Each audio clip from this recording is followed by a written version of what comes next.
वाल्मीकि जी बोले, हे भारद्वाज, उपशम प्रकरण के अनंतर अब तुम निर्वाण प्रकरण सुनो, जिसके जानने से तुमको निर्वाण पद प्राप्त होगा। मुनि नायक ने राम जी से बड़े उत्तम वचन कहे और राम जी ने सब ओर से मन खींचकर मुनीश्वर के वाक्यों में लगाया। राजा लोग भी निष्पंद हो गए, मानो कागज पर चित्र लिखे हैं, और वशिष्ठ जी के वचनों को विचारने लगे। राजकुमार भी विचारते, गर्दन हिलाते और अपने सर पर हाथ फेरते विस्मय मग्न हो गए। उन्हें यह जानकर प्रसन्नता के साथ ही आश्चर्य भी हुआ कि जिस जगत को सत्य जानकर वे तल्लीन हो रहे थे वह है ही नहीं। तब दिन का चतुर्थ भाग रह गया और सूर्य अस्त हुए। मानो वशिष्ठ जी के वचन सुनकर सूर्य भी कृतार्थ हुए। उनका ताप घट गया और शालीनता प्राप्त हुई। स्वर्ग से जो सिद्ध और देवता आए थे, उनके गले में मंदार आदि वृक्षों के फूलों की मालाएं थी। उनसे पवन के द्वारा सब स्थान सुगंधित हो गए। भौरे फूलों पर गुंजार करने लगे।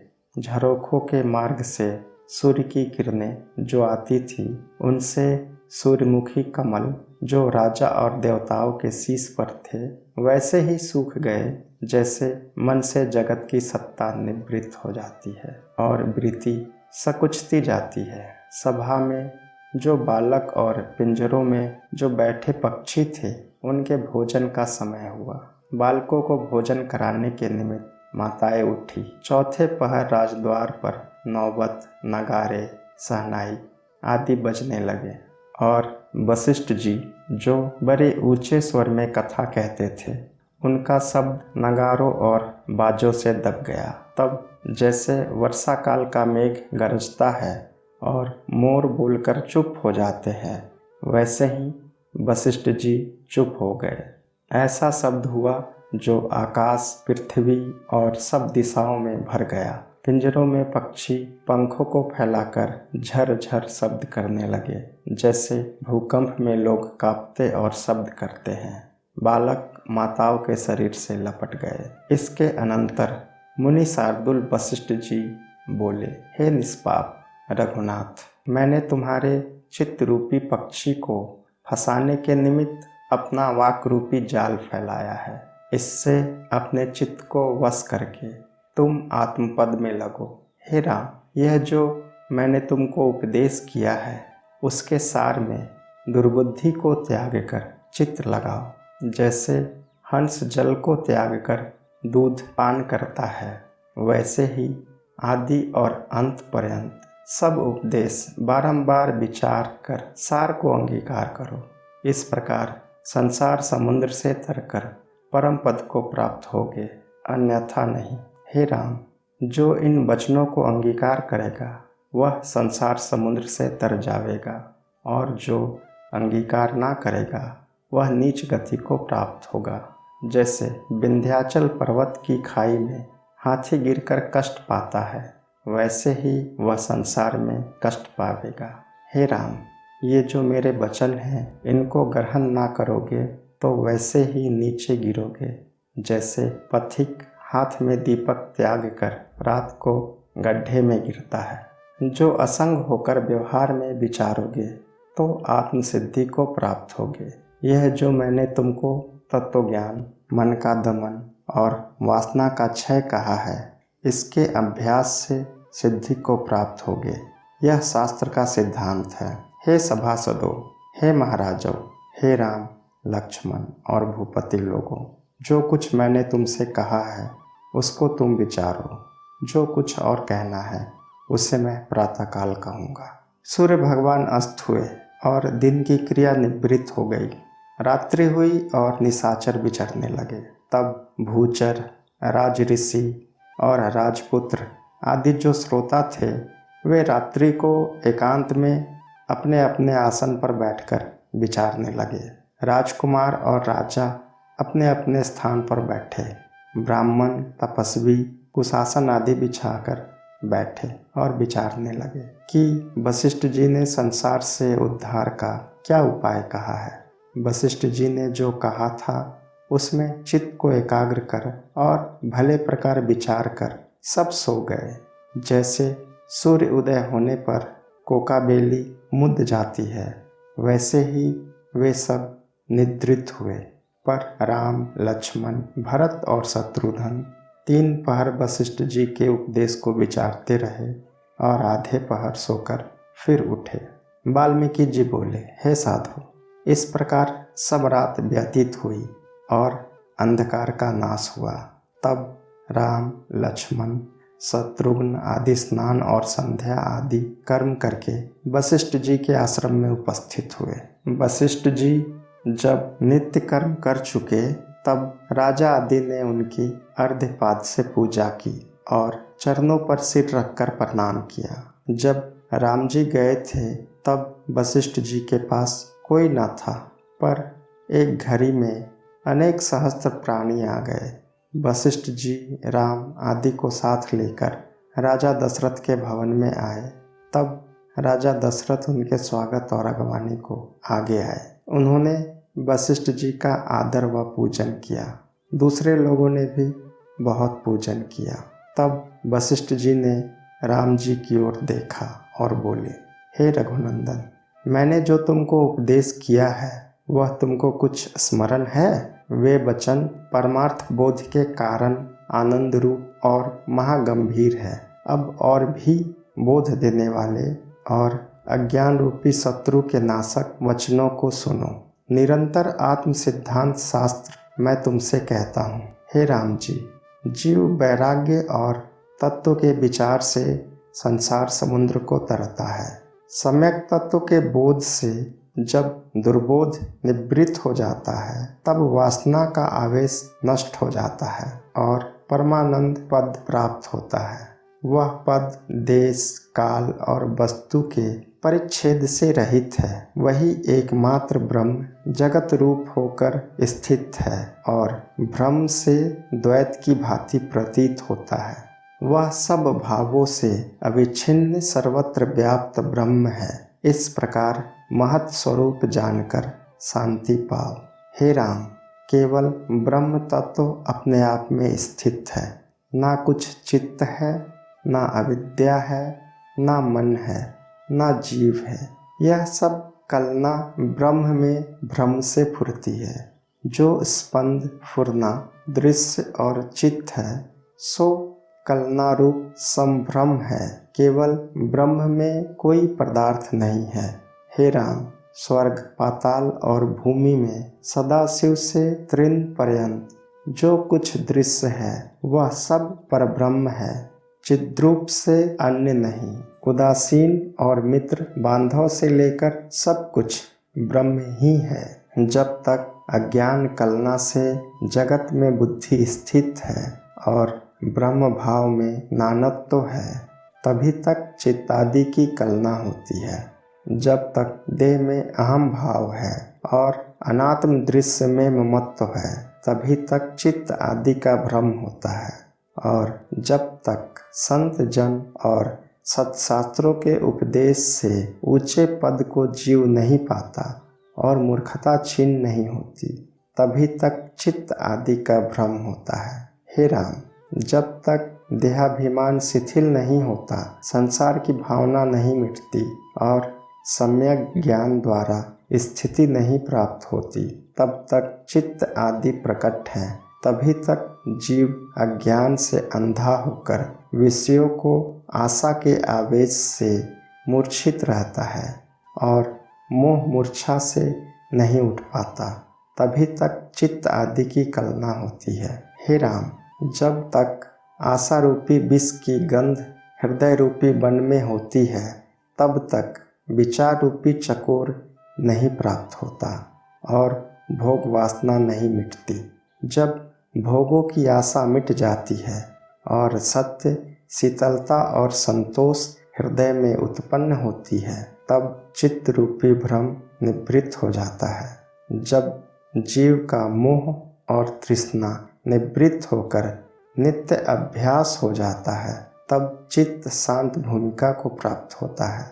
हे राम, जो पुरुष स्वरूप में स्थित होता है वह अपने को देह से भिन्न देखता है। उस सम्यक दर्शी के चित्त की भूमिका सुनो। जब अनंत चेतन तत्व की भावना होती है और जीव दृश्य को त्याग कर आत्मरूप को जान लेता है, तब वह सब जगत को अपना अंग ही देखता है, अर्थात सर्वत्र अपना स्वरूप देखता है। ऐसा जो आत्मरूप देखता है उसको जीवत्व आदि भ्रम कहाँ। जब अज्ञान भ्रम निवृत्त होता है तब परम अद्वैत पद का उदय होता है। जैसे रात्रि के क्षीण होने पर सूर्य उदय होता है, वैसे ही मोह के निवृत्त होने पर आत्म तत्व का साक्षात्कार होता है। और जब स्वरूप का साक्षात्कार होता है तब चित्त नष्ट हो जाता है। जैसे सूखा पत्ता अग्नि में जल जाता है, वैसे ही ज्ञानवान की चित्त उपाधि नष्ट हो जाती है। हे राम, जो जीवन मुक्त महात्मा और परावरदर्शी पुरुष हैं, जिनको सर्वत्र ब्रह्म ही दिखता है, उनका चित्त सत्य पद को प्राप्त होता है। वह चित्त सत्य कहता है और उसमें वासना भी नहीं देख पड़ती। वह चैतन्य मन है और वह चित्त सत्य पद को प्राप्त हुआ है। यह जगत ज्ञानवान को लीला मात्र भासित होता है। वह हृदय से शांति रूप और नित्य तृप्त है। उसको सर्वदा आत्मज्योति भासित होती है। विवेक द्वारा उसके चित्त से जगत की सत्ता निवृत्त हो गई है और उसने स्वरूप में स्थिति पाई है। यह चित्त सत्ता कहती है। फिर वह कर्म चेष्टा करता हुआ भी देख पड़ता है और मोह को नहीं प्राप्त होता। जैसे भुना बीज नहीं उगता, वैसे ही ज्ञानी की चेष्टा जन्म का कारण नहीं होती। पर जो अज्ञानी है उनकी वासना मोह संयुक्त है। जैसे कच्चा बीज उगता है, वैसे ही अज्ञानी वासना से फिर जन्म लेता है। पर जिस चित्त की आसक्ति निवृत्त हो गई है, उसकी वासना जन्म का कारण नहीं होती। वह चित्त सत्ता कहती है। हे राम, जिन पुरुषों ने पाने योग्य पद पाया है और ज्ञानाग्नि से चित्त दग्ध किया है, वे फिर जन्म नहीं लेते। जो कुछ जगत है वही सब उनकी दृष्टि में ब्रह्म रूप है। जैसे वृक्ष और तरु नाम मात्र को दो हैं, पर वास्तव में एक ही है, वैसे ही ब्रह्म और जगत नाम मात्र को दो है, पर वास्तव में एक ही है। जैसे जल में तरंग और बुलबुले जल रूप हैं, वैसे ही ब्रह्म में जगत ब्रह्म रूप है। चैतन्य आत्मा रूपी मिर्च में जगत रूपी तीक्ष्णता है। हे राम, ऐसे ब्रह्म तुम हो। जो तुम कहो कि मैं चित्त नहीं, तो यह कुछ माना जाता है, क्योंकि जो तुम कहो कि मैं जड़ हूँ, तो तुम आकाशवत हुए। फिर तुम में फिर कलना का उल्लेख कैसे हो? जो चैतन्य हो तो शोक किसका करते हो? और जो चिन्मय हो तो निरायास आदि अंत से रहित हुए। निदान सब तुम ही हो। अपने स्वरूप को स्मरण करो, तब शांति पाओगे। तुम सब भावों में स्थित हो और सबको उदय करने वाले शांत रूप चैतन्य ब्रह्म रूप हो। हे राम जी, ऐसे जो चैतन्य रूपी शिला है, उसके उदय में वासना रूपी फुरना कहाँ हो? वह तो महाघन रूप है। हे राम, जो तुम हो वही ब्रह्म है। उसमें और तुम में कुछ भी भेद नहीं। वही ब्रह्म सत और असत रूप होकर भासता है। उसके भीतर सब पदार्थ हैं। उनमें नाना तत्व और अहम, त्वम, अज्ञ, तज्ञ की कुछ कलना नहीं। ऐसा जो सत्य रूप चिदघन ब्रह्म में आत्मा है, उसको नमस्कार है। हे राम, तुम्हारी जय हो। तुम आदि और अंत से रहित विशाल हो, शिला की तरह ठोस चिदघन स्वरूप हो और आकाश की भांति निर्मल हो। जैसे समुद्र में तरंगे हैं, वैसे ही तुम में जो जगत है सो लीला मात्र है, तुम अपने घन स्वरूप में स्थित हो। वशिष्ठ जी बोले, हे निष्पाप राम, जिस चैतन्य रूपी समुद्र में जगत रूपी तरंग उठते और लीन हो जाते हैं, उस अनंत आत्म भाव की भावना से मुक्त और भाव अभाव से रहित तुम हो। ऐसा जो चिदात्म तुम्हारा स्वरूप है वही सब जगत रूप है। तब वासनादिक आवरण कहाँ है? जीव और वासना सब आत्मा का किंचन है, दूसरी वस्तु कुछ नहीं। तब और कथा और प्रसंग कैसे हो? हे राम, महासरल गंभीर और प्रकाश रूप जो चैतन्य समुद्र है वह तुम्हारा रूप है और राम रूपी एक तरंग उठ आया है, सो समुद्र तुम हो। ऐसा जो आत्म तत्व है वह जगत रूपी होकर व्यापार युक्त भासित होता है। जैसे अग्नि से उष्णता, फूल से सुगंध, कज्जल से कालापन, बर्फ से सफ़ेदी, गुड़ से मधुरता और सूर्य से प्रकाश भिन्न नहीं, वैसे ही ब्रह्म से अनुभव भिन्न नहीं। वह नित्य रूप है। अनुभव से अहम भिन्न नहीं, अहम जीव से भिन्न नहीं, जीव मन से भिन्न नहीं, मन से इंद्रियां भिन्न नहीं, इंद्रियां से देह भिन्न नहीं और देह से जगत भिन्न नहीं। इस प्रकार महाचक्र जो प्रवृत्त हुआ है सो कुछ हुआ नहीं, ना शीघ्र प्रवर्तन है, ना चिरकाल का प्रवर्ता है, ना कोई न्यून है और ना अधिक है। सर्वदा एक अखंड सत्ता परमात्म तत्व है। जैसे आकाश में आकाश स्थित है वैसे ही ब्रह्म सत्ता अपने आप में स्थित है। वही सत्ता वज्रभूत और वही पूर्ण होकर स्थित है। द्वैत कल्पना कुछ नहीं। ऐसे जो पुरुष अपने स्वरूप में स्थित है वह जीवन मुक्त है। ऐसा जो ज्ञानवान है वह मन, इंद्रियां और शरीर की चेष्टा भी करता है पर उसको कर्तव्य का लेप नहीं लगता। हे राम, ज्ञानवान को ना कुछ त्यागने योग्य रहता है और ना ग्रहण करने योग्य। वह सब पदार्थों से निर्लिप्त रहता है। जब तक इसको ग्रहण और त्याग की बुद्धि होती है तब तक यह संसार के सुख दुख का भागी होता है। जिसके लिए त्यागने योग्य और ग्रहण करने योग्य कुछ नहीं रहता वह सुख दुख का भागी नहीं होता। हे राम, जो कुछ जगत है वह एक अद्वैत आत्म तत्व है, अन्य कुछ नहीं। जैसे घट मठ की उपाधि से आकाश नाना प्रकार का और समुद्र तरंगों से अनेक रूप भासित होता है पर नानत्व भाव को नहीं प्राप्त होता, वैसे ही आत्मा में नाना प्रकार का जगत भासता है और नानत्व को नहीं प्राप्त होता। तुम ऐसे स्वरूप को जानकर उसमें स्थित हो। बाहर से अपने वर्णाश्रम का व्यवहार करो पर हृदय से पत्थर की नाई हर्ष शोक से रहित स्थित हो। संवित मात्र आत्मा को जो अपना रूप देखता है वही सम्यक दर्शी है। उसका अज्ञान और मोह नष्ट हो जाता है। जैसे नदी का वेग मूल सहित तट के वृक्ष को काटता है वैसे ही आत्मज्ञान मोह सहित अज्ञान को काटता है। मित्रता, वैर, हर्ष, शोक, राग, द्वेष आदि जो विकार हैं वे चित्त में रहते हैं, उसका तो चित्त नष्ट हो जाता है। हे राम, ज्ञानी सोता भी देख पड़ता है पर कदाचित नहीं सोता। जिसका अनात्मा में अहम भाव निवृत्त हुआ है और जिसकी बुद्धि लिप्त नहीं होती वह पुरुष चाहे इस लोक को मार डाले तो भी उसने किसी को नहीं मारा और ना उसे कर्म बंधन होता है। हे राम, जो वस्तु ना हो और भासित हो उसको माया मात्र जानिए, ज्ञान से वह नष्ट हो जाएगी।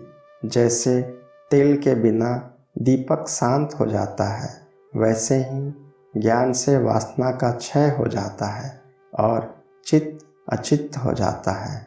जिसके लिए सुख दुख का ग्रहण त्याग नहीं, वह जीवन मुक्त आत्मस्थित है।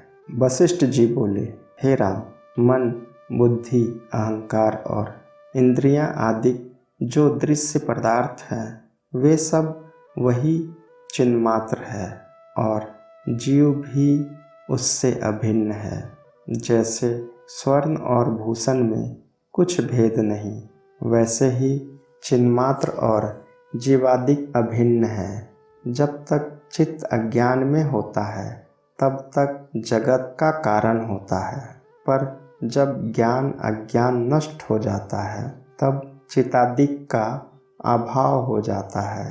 अध्यात्म विद्या जो वेदांत शास्त्र है, उसके अभ्यास से अज्ञान नष्ट हो जाता है। जैसे अग्नि के तेज से शीत का अभाव हो जाता है, वैसे ही अध्यात्म विद्या के विचार और अभ्यास से अज्ञान नष्ट हो जाता है। जब तक अज्ञान का कारण तृष्णा उपशम को नहीं प्राप्त होती, तभी तक अज्ञान है। जब तृष्णा नष्ट हो तब जानिए कि अज्ञान का अभाव हुआ। हे राम, तृष्णा रूपी विसूचिका रोग नष्ट करने का मंत्र अध्यात्म शास्त्र ही है। इसके अभ्यास से तृष्णा क्षीण हो जाती है। जैसे शरत काल में कोहरा नष्ट हो जाता है, वैसे ही आत्म अभ्यास से चित्त शांत हो जाता है। और जैसे शरत काल में मेघ नष्ट हो जाते हैं, वैसे ही विचार से मूर्खता नष्ट हो जाती है। जब चित्त अचित्ता को प्राप्त होता है तब वासना भ्रम क्षीण हो जाता है।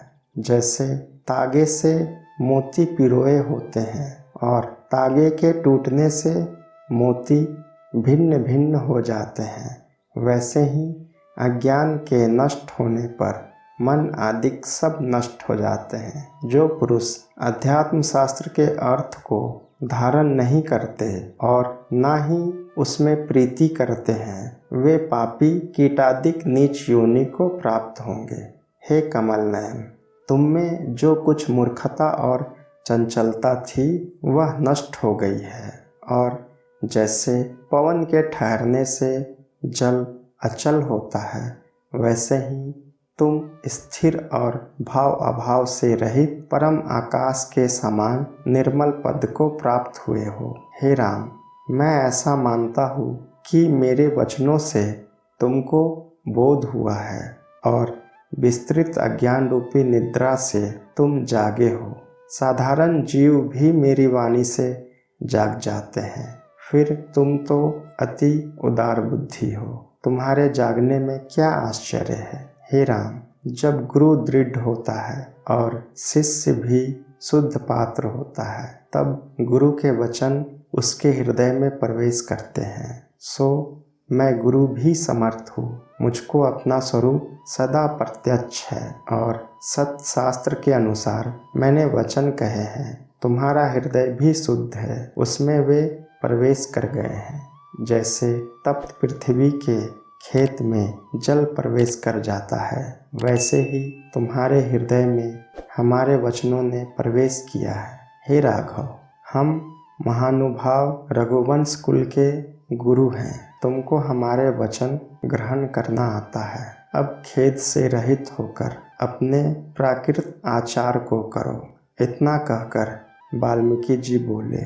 इस प्रकार मुनीश्वर ने कहा। तब सूर्य अस्त होने लगे और सब सभा परस्पर नमस्कार करके अपने अपने स्थान को गई।